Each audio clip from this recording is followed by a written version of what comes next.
دانیہ قرآن academy. یہ قرآن وہ رستہ دکھاتا ہے جو سب سے سیدھا ہے، اور مومنوں کو جو نیک عمل کرتے ہیں بشارت دیتا ہے کہ ان کے لیے اجر عظیم ہے۔ نحمده ونصلي على رسوله الكريم اما بعد فاعوذ بالله من الشیطان الرجیم بسم اللہ الرحمن الرحیم۔ السلام علیکم ورحمۃ اللہ وبرکاتہ۔ امید ہے آپ سب خیریت سے ہوں گے، انشاءاللہ جہاں ہوں گے ایمان اور صحت کی نعمت سے مالا مال ہوں گے۔ ہاں جی، تو آغاز کرتے ہیں ہم اپنے آج کے سبق کا دعاؤں کے ساتھ۔ تو چلیے شروع کرتے ہیں۔ اللہم صلی علی سیدنا و مولانا محمد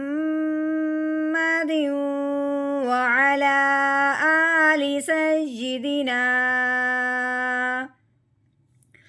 وعلی آل سیدنا و مولانا محمد وبارک وسلم۔ رب اشرح لی صدری ویسر لی امری واحلل عقدۃ من لسانی یفقہوا قولی۔ رب زدنا علما رب زدنا علما رب زدنا علما۔ اعوذ باللہ من الشیطان الرجیم بسم اللہ الرحمن الرحیم۔ والأرض بعد ذلك دحاها۔ واؤ کے اوپر زبر ہے، آگے جو درمیان میں الف ہے اس کو نہیں پڑھا جائے گا کیونکہ آگے لام کے اوپر جزم آ چکی ہے۔ لام کے اوپر جزم آنے کی وجہ سے لام ساکن ہو گیا ہے۔ جو حرف ساکن ہوتا ہے وہ پچھلے والے کو اپنے ساتھ ملاتا ہے۔ اب ہم نے کیا کرنا ہے، اس واؤ کو اس لام ساکن کے ساتھ ملا دینا ہے۔ تو کیسے پڑھیں گے؟ واو لام زبر ول، یہ الف درمیان والا نہیں پڑھنا۔ آگے دیکھیں، یہ آگے جو الف ہے، الف خالی ہو تو وہ الف ہوتا ہے، لیکن الف کے اوپر جب زبر زیر پیش لگ جاتی ہے یا اس طرح کی کوئی جزم آ جائے اس الف پہ تو وہ الف الف نہیں رہتا، وہ الف حمزہ بن جاتا ہے۔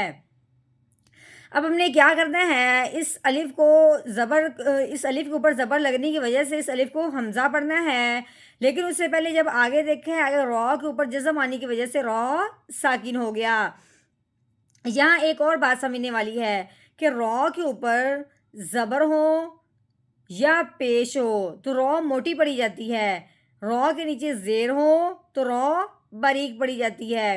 لیکن اگر اب را کے اوپر نہ زبر نہ زیر نہ پیش بلکہ کیا ہے لگی ہوئی ہے، جزم لگی ہوئی ہے، را ساکن ہو گیا ہے، اب سوال یہ ہوتا ہے کہ اب را موٹی پڑی جائے گی یا باریک پڑی جائے گی۔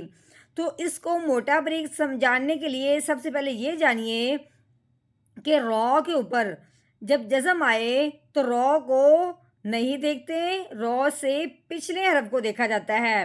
سب سے پہلے ہم نے پیچھے دیکھنا ہے، پیچھے اگر ویسے ہی زبر یا پیش ہوگی تو را ساکن موٹی پڑی جائے گی، اگر ویسے ہی پچھلے حرف کے نیچے زیر ہوگی تو وہ را باریک پڑی جائے گی۔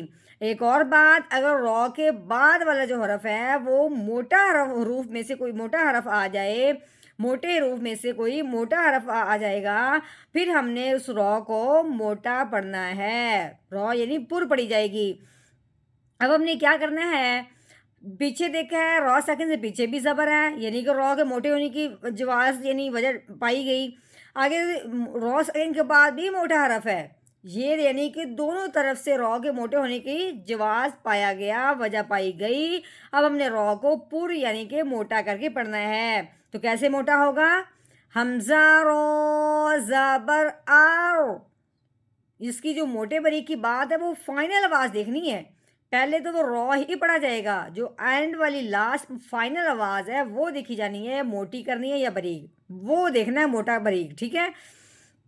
حمزہ رو زبر آر، کیا پڑھے گا؟ آر.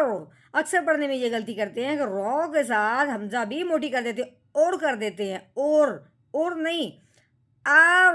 حمزہ باریک، رو موٹی، آر. ضاد زبر وہ، آر وہ، والآر وہ.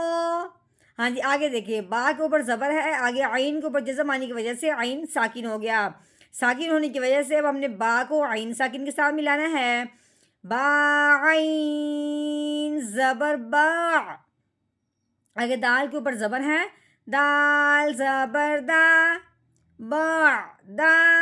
رال کے اوپر کھڑی زبر ہے، رال کو پہلے ہم نے نرمی سے ادا کرنا ہے، پھر اس کو ایک الف کے برابر لمبا کرنا ہے، کیونکہ کھڑی زبر یا کھڑی زیر یا الٹا پیش جس حرف کے اوپر آئے اسے ایک الف کے برابر لمبا کیا جاتا ہے. را کھڑی زبر را. لام ہے، لام کے نیچے زیر ہے، لام زیر لی، رالی. کاف، کاف کے اوپر زبر ہے، کاف زبر کا، رالی کا. آگے دال ہے، دال کے اوپر زبر لگی ہوئی ہے، دال زبر دا. آگے دو ہا، ایک ہا اور ایک ہا، یعنی کہ دو ہا ہیں، ایک باریک والا ایک موٹے والا. ان دونوں میں فرق کرنا ہے ہم نے واضح کر کے، ٹھیک ہے. ہا کے اوپر کھڑی زبر آنے کی وجہ سے ہا کو ہم نے ایک الف کے برابر لمبا کرنا ہے، جیسا کہ ہم نے پیچھے بات کی ہے. ہا کھڑی زبر ہا، دا ہا. اب آگے یہ ہا کے اوپر زبر ہے، آگے کیا ہے؟ الف. الف سے پہلے والے حرف پہ جب زبر آئے تو اسے ایک الف کے برابر لمبا کیا جاتا ہے. تو کیسے لمبا کریں گے؟ ہا الف زبر ہا، دا ہا ہا. اب آگے آ گیا وقف. یہ جو گول دائرہ ہے اس کو وقف کہتے ہیں. اس وقف کی صورت میں جو آخر والا حرف ہوتا ہے نا اس کو ساکن کر دیتے ہیں، لیکن جو الف ہوتا ہے وہ تو ہمیشہ سے ہوتا ہی ساکن ہے، ٹھیک ہے. جو خالی الف، دیکھو اس الف کے اوپر کوئی زبر زیر پیش نہیں ہے، یہ زبر ہا کی ہے، یہ زبر کس کی ہے؟ ہا کی. اب ہم نے کیا کرنا ہے؟ الف کو دیکھا تو الف سے ساکن پہلے سے ساکن ہے، جو حرف پہلے سے ساکن ہوتا ہے وہ ہمیشہ ویسے کا ویسا ہی رہ جاتا ہے، اس میں کوئی فرق اور تبدیلی نہیں آتی سوائے لہجے کے. ہم نے اپنا لہجہ نیچے کی طرف لے کے آنا ہے جس سے یہ معلوم ہو جائے گا کہ یہاں پہ بات مکمل ہوگی. سمجھ آ گئی نا کہ وقف کی صورت میں الف نہیں بدلا جائے گا.